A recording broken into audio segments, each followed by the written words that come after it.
Is the giant losing its strength? That was the question echoing through NBA corridors after the Celtics lost to the Sacramento Kings. While it's hard to call it a crisis for a team sitting in second place in the Eastern Conference with only 11 losses, the latest game brought to light some concerns that cannot be ignored. After a 4-game stretch in the West, featuring 3 convincing wins and a brilliant finish against the reigning champions, the Denver Nuggets, the Boston Celtics, seemed to be on the right track. But on Friday, against the Kings, everything changed. What went wrong? And more importantly, what does this reveal about the team's future? For 3 quarters, Boston kept the game balanced, but in the final period, the defense faltered, rebounds slipped away, and shots simply didn't fall. It was like watching a giant stumble over its own feet. The culprit, Domantas Sabonis. The Kings center not only dominated the paint, but gave a masterclass in persistence. His 23 points and an absurd 28 rebounds,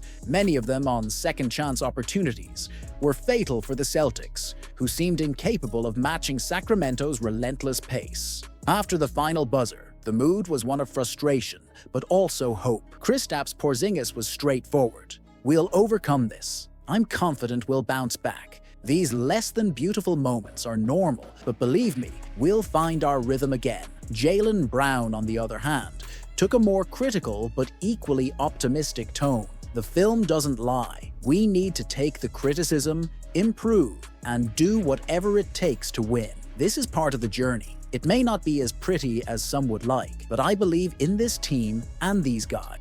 A deal that could change the future of the Celtics? Just imagine one of the most consistent franchises in the NBA betting on a young talent while preparing their roster for the future without sacrificing the current championship chase. This is the proposal that is igniting discussions. Cam Whitmore to the Celtics. Could this trade be the key to keeping the dynasty alive? Using the famous trade tool from Spotrac, the idea is clear and straightforward. The Celtics receive Cam Whitmore, while the Rockets get Jaden Springer, a 2025 first-round pick, and second-round picks from 2026 and 2031. A young player with star potential would be added to the Celtics roster. But here's the question. Would the Rockets be willing to give up Whitmore for future picks and a still unproven player like Springer? Cam Whitmore, with his impressive 9.5 points per game this season, is the kind of player that catches attention. He has the physique, talent, and energy to be a key player in the NBA. But he's stuck on a Houston Rockets team filled with young talents competing for minutes. With the Celtics, Whitmore would have the chance to develop his game without the pressure of carrying the team on his back, while Boston continues its successful path. But here's the catch. Could adding a prospect to the roster disrupt the current balance of such a competitive team? Currently, the Celtics are second in the Eastern Conference, approaching the playoffs with strong chances of reaching the finals. But there's a catch. The team's future is at stake. Houston, on the other hand, is in full rebuild mode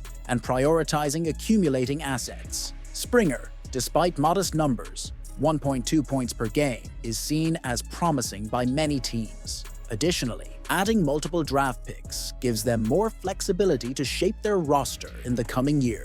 Does Jason Tatum, one of the biggest stars of the Boston Celtics, really deserve the title of weakest superstar in Celtics history? The provocation came from Brandon Jennings, and the NBA world went up in flames. But why does Tatum not seem the least bit surprised? It all started when Jennings, the former NBA point guard, dropped a bomb on Gilbert Arenas' podcast. If he's so good, why didn't he win Finals MVP last year? The statement landed like a grenade in the sports world. While many defended Tatum, others began to question his mental toughness and leadership. And then Tatum responded, but not in the way everyone expected. In a post-game press conference on Friday, Tatum remained calm, almost indifferent to the accusations. Surprised? No, he said, before delivering a masterclass in maturity. This comes with the territory of being one of the best players in the league. The more you accomplish, the more people find reasons to criticize.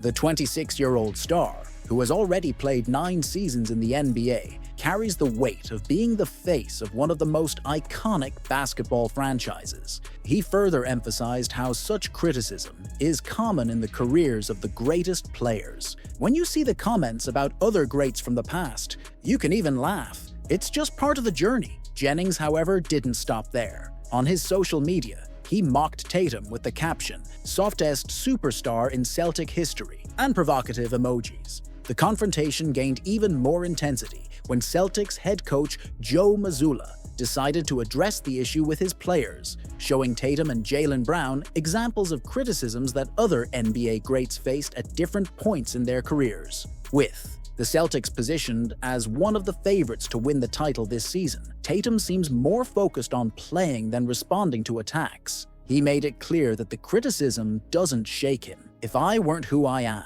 no one would talk about me so much." But will this calm be enough to lead the Celtics to another championship and silence Jennings once and for all?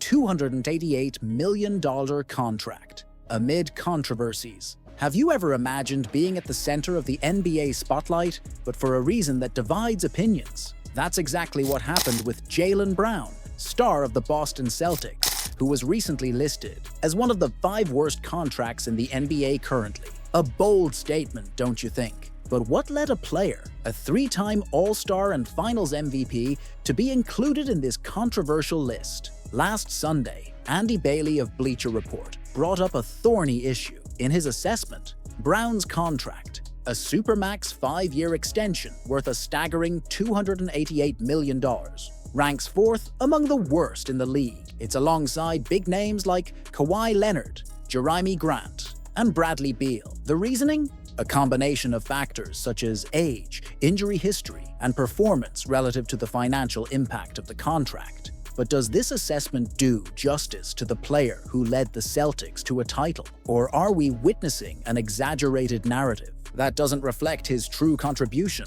Brown, who signed the most expensive contract in NBA history in July 2023, was a key figure in last season's championship run. His performance included not only a Finals MVP, but also standout averages during the regular season and playoffs. Despite this, Bailey argues that to justify his astronomical salary, the forward should be closer to being one of the top 10 players in the league, something Brown has yet to achieve, according to him. And here's the most controversial point. Bailey acknowledges that Brown is a good, maybe even great player, but questions whether he's worth the financial weight he carries, especially with statistics like a 3-point shooting average below the league average and a concerning assist-to-turnover ratio. Does a player need to be perfect to justify his contract? Or is there more to the equation than numbers and projections? After signing the contract, Jaylen Brown wasn't intimidated. He delivered his best season in terms of shooting efficiency and was decisive in the playoffs, securing the title and silencing many critics. But even with these accomplishments, comparisons to his teammate Jason Tatum continue to weigh heavily on him.